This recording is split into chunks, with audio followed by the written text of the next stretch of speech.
0248 928824 and 020-100-0021. 3P garlic mixture, a fully organic. Yaribia's room. I'ma look from when you call it.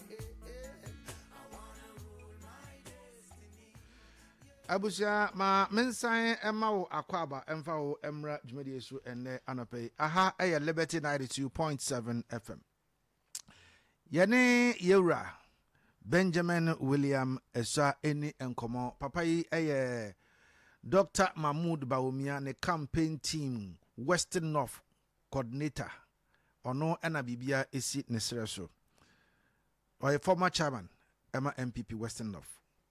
Uncle Willie, good morning. Good morning. Na apprentice. Oh, nyame adom muti papa. Na mo kosodi. Oh, adom wafo ahye sola.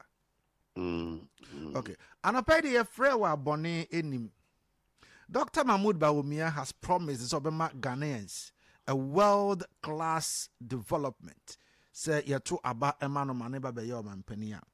Na saa asɛm ya ɔka yi na NDC amanyɔkuo no so ɛka ensem bebre ɛde ɛfa ho sɛ Dr. Mahmoud Bawumia ɛyɛ obi a ɔka asɛm a ɛmayɛ mfa no serious sɛ ne nsɛm ɔka no nyinaa na yɛ na ebi ɛyɛ bɔsere mu ka wohwɛ ɛyɛ nsɛm bi mu te sɛ wache ɛyɛ dollar ɛde safoa na akɔkɔma IGP ne nyinaa nkwankɔwie promise ahoro bebre hɔ make ya ne nyinaa no anwie pɛyɛ enti nsɛm bi hɔ ɔka ɛma Ghanafoɔ no serious. But on this issue of Dr. Mahmoud Bawumia, ne mame women organizer of the NDC, ne papa Council of State chairman.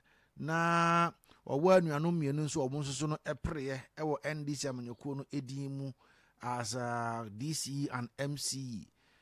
In some way enam from amanfo kekano. Firstly, doesn't that cast a slur on the integrity of Dr. Mahmoud Bawumia, the chances a party MPP? You mamina sina mincha ati for mincha Western of Fuina. Okay, and this is for Nostalgia.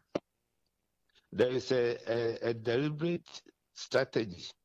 On person we na almost discredited Dr. But any juma.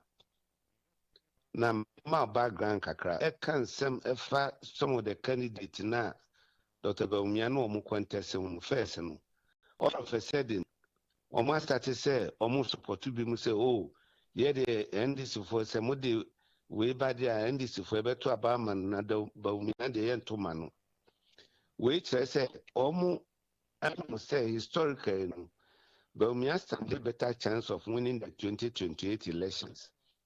Enti strategy bi a on person mo attack no na nkofo hu say onu krampo no say wontimi nye bibia na mam ka semba kwinche o se wa Dr. Bawumia obi a policies bia wodi beba no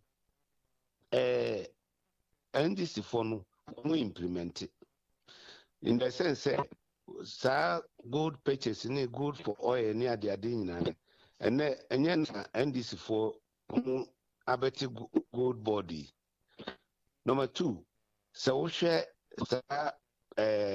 passport ade statistics ni ade omo buy no so ontimi nye Bawumia ntimi nye oboa ene eye adwuma electronic gate or airport Bawumia no Dubai ene eye adwuma wo hwe national ID a yesu sesiai eno so Bawumia na wode bae wo hwe national health insurance or registrations say we are one kasa you can easily do it and we say obekọ mo office no akosan line eno so Bawumia na wode bae say ideas a papa no wo nyina no utimu say NDC for implement ni sesia enti o se Bawumia ka se obema Ghana enya we class here na say o foundation bi wo dada nti na ma o cancer enti me no hu bi na abo NDC for no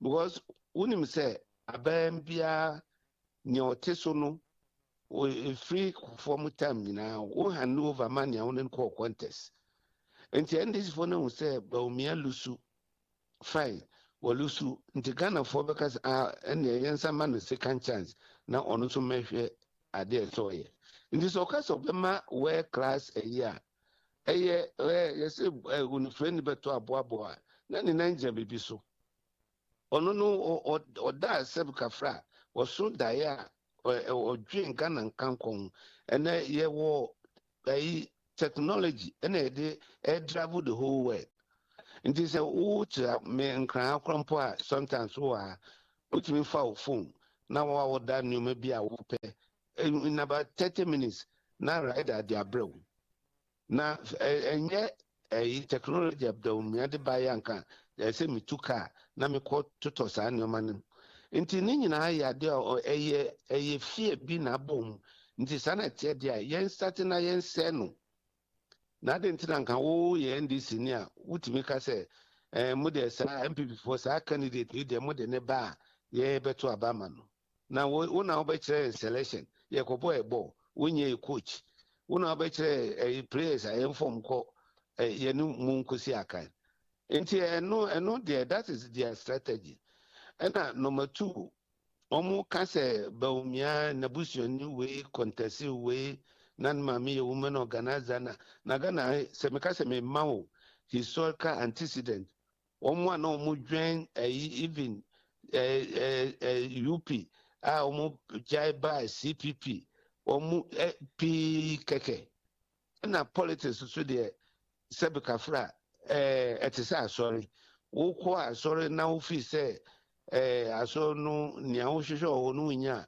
so utimi gya ko fufu ana meboa enti se yemfa ne se se ne ma mi o se ne busu no kura na o NDC a there's nothing wrong with that hwe abujunapo ne samujunapo omo ye nuafo the same father and the same mother se ba ko NDC akoso MPP enti me mu reason we mu enya de say nkofo kura de ya asem kan because Baumia nankasa wa ye dwuma ma party no for 16 years wa opposition 8 years was some vice president 8 years nti never be ka say onye pure MPP na MPP ni umu grace ye ni grade say you grade A grade B grade C wo dwuma obeye nti na bia me ka che party for no say so obi kura be dwuma mo obi amenka say ono ba da be wo dwuma obeye na che wetimi atena party mu 30 years enso bia wontimi nye bibia ma party no wodi tu hu say na Mr. 92 Mr. say nipa no bae no wo hwe dwuma wa ye 2012 she no for vote or the MPP 2016 the same thing nti ni omo kaka ne de mamu mfa yasem. Okay. Chama anapai yebeda wase. Na enche bia Dr. Baumia oba region va next week oba. Nti ye baba ye campaign the campaign ye busu be ye be shemukina nti mi anka sanso baba na ye tutu nyoma because abane de onu wani awie akase ye de nsuo gubusu keke nti meba mu studio ho ya dasi nyame nhira onso so nsum damase Chairman Benjamin William Eswa NPP amanyokuo no wo former regional Western North chairman sisi ade ono na Western North campaign coordinator Emma Dr. Mahmoud Baumia anapeye na ase ene ono nso anoye a ode aba se onso so wo ho na utie ya onso so wadwenche no ebe no so ema akonya ma wode ede abam but Mr. Car Wonders were mentioned before I go to him mamemfa asedam fama the bros phones is because I pay what that sorry ebia na phone what touchima I don't you pay phone for Adeakye for ni echirem e the bros phones e wo eye phone papa phone ho aka de nyina wo e wo ni nyina bi phone be na wo pe iPhone Samsung Nokia wo san Apple laptop Adeakye phone glass phone protectors phone covers yawo eye power banks ahodo nyina ebi adonti hwehwe eye the bros phones e wo dwuna ase boada ka bros an soro ha na wo e wo frɛ 0550-981107 and 0543-531524. The Bros phones, or say quality, affordable phones and gadgets. Oba, and na juada. Wo kwa adwuma na wotiri wan sakatu say dem srew. Dabi. Sesam. Enti siesie wotiri ho, ma wotiri wonya fe na wanyim onyam no so mra. Nti for ni akire mu ewo Superior Hair and Beauty Supply, say where every strand speak style. And it's pay me can for the amount Superior Hair and Beauty Supply. Ye botri ewo ho, say wutino ye be treat a training ye ma aye kama. Relaxes a hodo ne oil awdo de nyina be fefem. Styling tools a hodo nyina ye will be best style with tinu so na ye kama. Human hair and I say a synthetic wig and I'll pay ye will nyina be with bundles, shampoo, conditioners and a afe living. Ye will nyina ewo Superior Hair and Beauty Supply. Ube hunu ye ewo awmahina bro sign mu. Ye ben adum co store. Freya 0242449977 and 0555568100. We here sika ade ahye wadwumam. Sika dodo say eda we here. Emfa ho ene bia wo, emfa ho ene bia wo gina. Ne hia ne se obefa wo Ghana card. Na ode wani akire mu ewo Bills Microcredit. Bills or see ne hia ene wo Ghana card. Bills Microcredit ye hia deposit. Ena ye nje collateral. Ye nkase betususu ema osika no enru ba bia nsia ma osika. Wherever you are, whatever you need, Bills makes it happen. So call us now. 0596-920-833 and 0302-200-390 and get started. But remember, terms and conditions apply. Also, Dr. Herbal Center. Or Makako from Nupandia Bejaso. Or also Dr. Herbal Man capsules. I know an American for them Bemabia or Baby Subiano. A best yes, you bet two, Yada one everyone, Sicilia and Kuku away.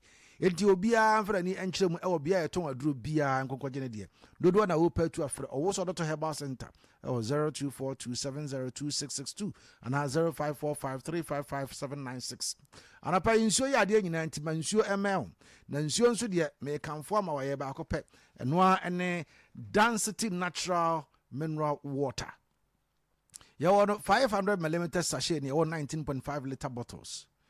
Jumade bia wudi obehia nsuo wase de eno ene density natural mineral water. Food and Drugs Authority Ajatum. Number 27 New Regitano Sumen Road, Yoho 0596604743 and 0208466256. Mr. Ka, good morning. Good morning, Kwasi. Napom. Yami Adam. Nice one. And I pay what to do about Dr. Mahmoud Bawumia. Yeah. He is saying so Bema Ghanaians world-class development. Na oka about mobile money interoperability and enya bebre na obobo so a o se obema Ghana for ensaka if only se oman no ebeto aba no ede amana na akwakoye nsempi enti eno no asem but me pese me no ye dwene bibi ho. Okay. Ye ma me Arabatoko. Yeah. Former Chief Justice. Mami ede ensembi mu for ya. Mia eboro madwene menti aseso. Nansen ena mampanin eye se wapaw eye yewura bafo bone se omra meye Chief Justice. Okay. Edi e wo se Parliament evete no na fe wo moje ne tum. Mami na sema o kan se wakọ court se ema court makwan ema ye invite papa no ema court nso so ema kwan ema omampanin appointment no enya adwuma but basically say wo phone wo ho a anka mepese wo bekan article 195 of this very land's constitution nanka yemfa ntoto maame yasem ya okan eho se ne nsema okan no owo nyina so ana say oni nyina so because I just don't get it. But first, your first impression. Yeah, because me that say an open way interviews me, you know, and when you know yeah, we national communication team member ma and this amenu no. Ekasa fa over the weekend in Zambia. Dr. Bawumia de betu dwa ho na wone coordinator ma Dr. Bawumia Western of Region chairman Benjamin Swaso edinkomo and nkomo no mienu nyina mati na asema yewura Bawumia so de etu dwa no so eno so mati na de yewura Bawumia kan se enei se wutimi be kura franka no man pipi amanyuku no na Ghana fo to abama no ma de beye o mampanyina se Ghana de ye kwano world class na eno so na bi mo so ne nya adwen se papa yi wa be vice president na wo be vice president no o man no net sen na sisi ya wo se yensan to abama na be president no so no ya wo ka se wo be ma o man no akọ world class no ebitima ya possible de na kwase se wotie nkoma na wakun de na de na okun efa ne nsem no nyina firi no yese emre bi atwam won nsem bi a yewura Bawumia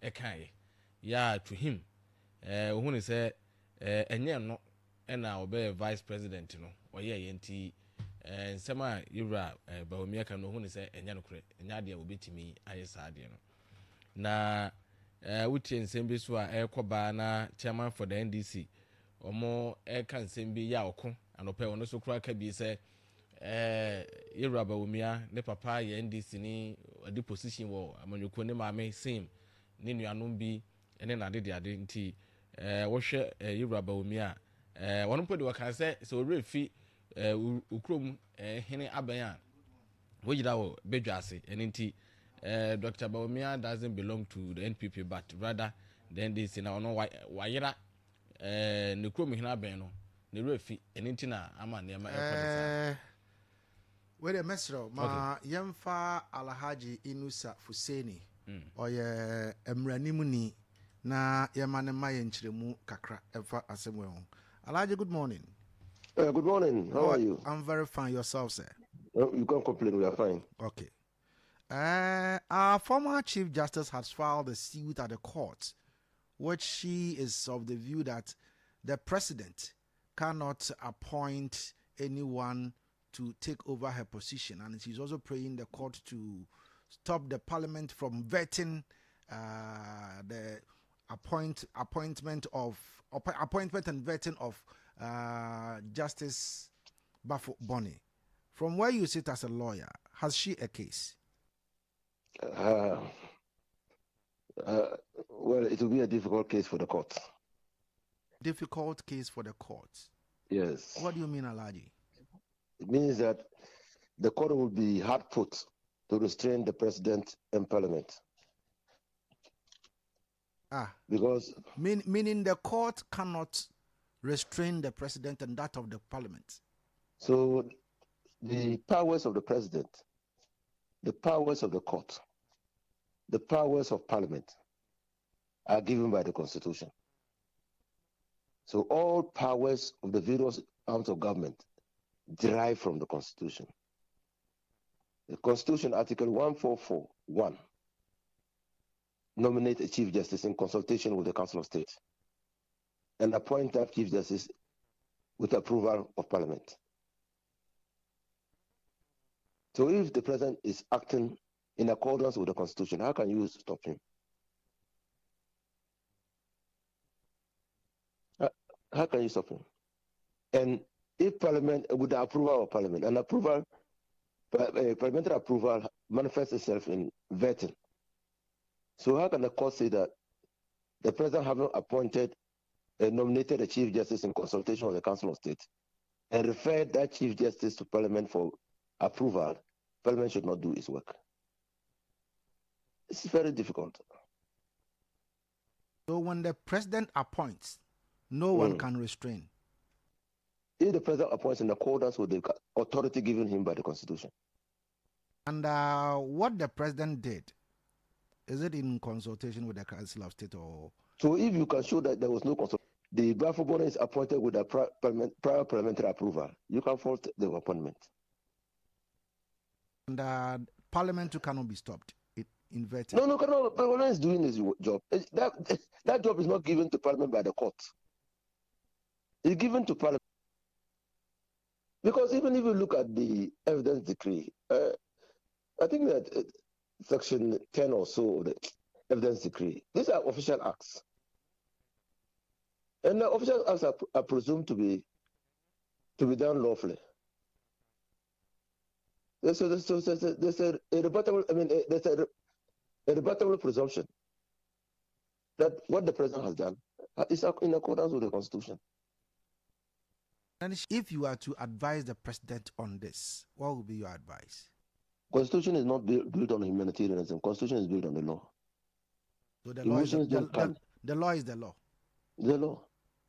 If someone goes to steal a plantain, a bunch of plantain, and he's arrested by the farmer, is it justification to say that for the past 1 week that person has not eaten? So there's no emotionalism, there's no sympathy, there's no compassion. Elijah, thank you. You're welcome. Hey. Yeah, several. Na humanitarian grounds. Yeah. On Dr. Abawumia, ninsi mo dia tudwa so be Ghana a world class country. Na NDC ni maame be ye NDC ni nwa mo ye NDC fo nti no obeye NPP ni a enye ne papa mu anase bi a ne kwan se ho na ofiri ne de me ne saa nkofo no mo ye that argument no enya adwen wokoti clearly obi timi wo ne ma be se 10 ni nyina no emu be se 9 be belong to NPP one pe ena be ko NDC ewo ho wo hwe sam waginapo a chama bo ne din ne dwon obu ginapo ya so mo ye nuafo ba ko NPP ba ko NDC wo ba ye regime se abangamo ba ko NPP ba ko NDC anything a matter of choice say it doesn't matter say ne papa ne maame ye NDC for no de o say NPP no pe ye wono no de ogidie on say a obedi vice president for 8 years